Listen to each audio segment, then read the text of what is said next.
Good morning, guys. June 10th, about 10:30. Supposed to get to like 93 today. And you can see those trees. There's no breeze. Humidity's high. It's stupid out. Adjusted the clean grain chain on that one. That's one thing I hadn't really checked. Busted it loose. It was a little loose. Busted the deal open. It was a little loose. You got to adjust that at the tops. Not terrible, but not great. Worked on the header. Kind of patched this up where that was cracked. I'm not going to show you that very well. I got a couple teeth that are worn pretty good. Let's see if I can get you in here. These floor bottoms, I have some bulk JB weld. I JB welded those spots and then let them dry 3 days and sanded them down with a flapper wheel and a grinder. It will get us through till I see what we are or aren't going to do.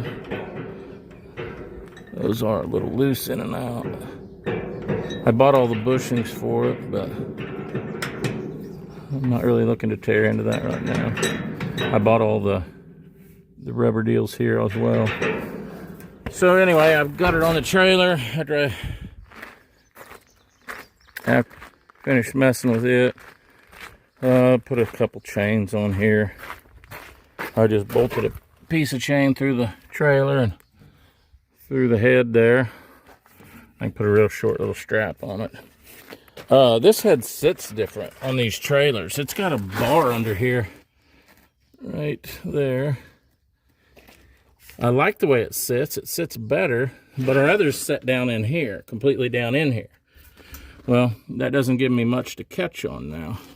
They come off better, and with it sitting that way, our tires will actually go under the header if we turn. You can see this tire.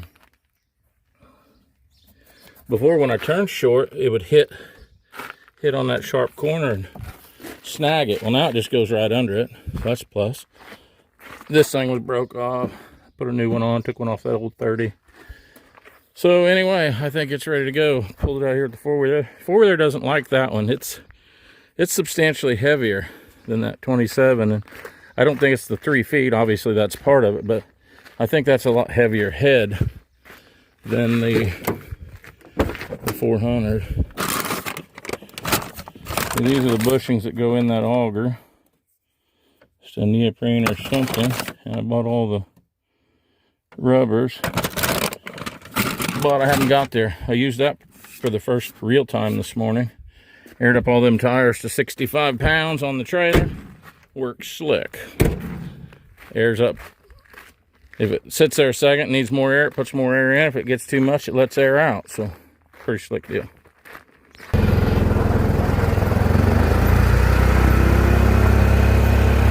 Holds it fine up here. It didn't like it pulling it out of the grass on an angle. I'm just going to pull it up out of the way, and I think, I've said this before, but I think my machine's ready to go. Was I telling you guys about that 65 Bob was bidding on? He was bidding on an R65 down in Oklahoma. And he was the last, one from the last bid. I'm trying to get this straight around here without getting in the way of Bob's head. Let me bring you right back. So anyway, back to my story. He was one from the last bid on an R65, a 2004 model. Couldn't tell you how many hours it had because supposedly they blew the engine and it reset the hour meter, which I find that very hard to believe. I got stuff coming through on crop insurance. Anyway, supposedly, like I said, it reset the hour meter. It shows 300 and some hours. It's got a brand new engine, which they wanted to tell him the engine only had never been to the field. So if it reset the engine hours, wouldn't it be almost zero? I don't know. There's a few things that don't add up. Supposedly the rotor's been rebuilt. It's new concave, new engine, the Cummins. Bob looked at it when he was down there. That's where he bought that flex head, and said, you know, he just looked it over quickly and said it was pretty good shape. He was aggravated at himself he didn't push the bid a little higher, but he didn't look at it good enough to pull the trigger. This is a long story, I guess. I'm rambling. BigIron called him this morning and said, hey, you still interested in that combine? Bob said, what's the deal? The guy back out? I said, no, he never paid. I don't know, fellas. Purple Wave, I heard, was accused of that. So anyway, they offered it to him for what his last bid was, and they would waive the buyer's premium.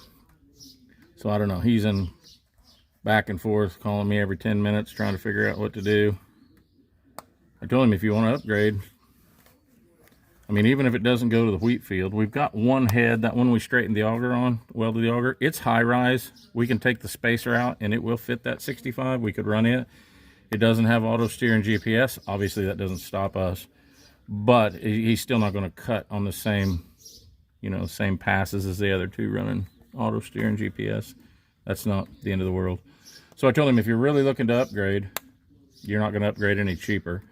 And if it doesn't go to the wheat field, I guess it doesn't go to the wheat field. Get it ready to pick corn. We do have one corn head that has a block in it that we built. It's on a video some time ago, a couple of years ago. We can pull that block out in about 20 minutes or less, and it would fit on that machine. We could pick corn with the 3. I don't know. Decisions, but they give him 2 hours to decide. They're moving to the next bidder. So anyway, just a quick story. I'm going to finish some stuff up here. It's on, I don't know, close to 11, I guess, and it's getting pretty muggy. Later, guys. Morning, guys. June 11th. Looking at some wheat. Got a few combines running in the area. We're not there yet. All these heads are bent over. They're rock solid.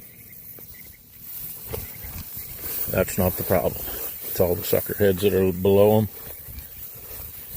Like these guys. You can't really tell. That's green as a gourd. This one, green as a gourd.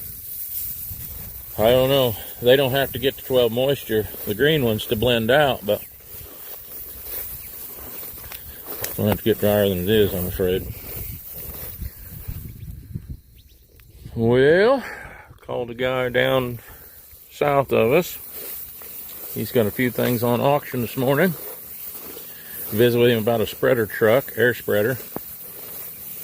And yeah, nice kid. Watches these videos, poor guy. So anyway, we're going to see what happens here. I think it's Wednesday. I'm afraid it's going to be Friday, Saturday, before we can run. I just checked another quarter. A lot of weeds coming in it. We fight that quarter with weeds every year, every crop. This one's pretty clean yet. There's little stuff coming, but no worry on that. They're talking rain tonight, rain tomorrow. Yeah, I don't know. Stress is starting to get high. Got a wheat crop. Can't get it out.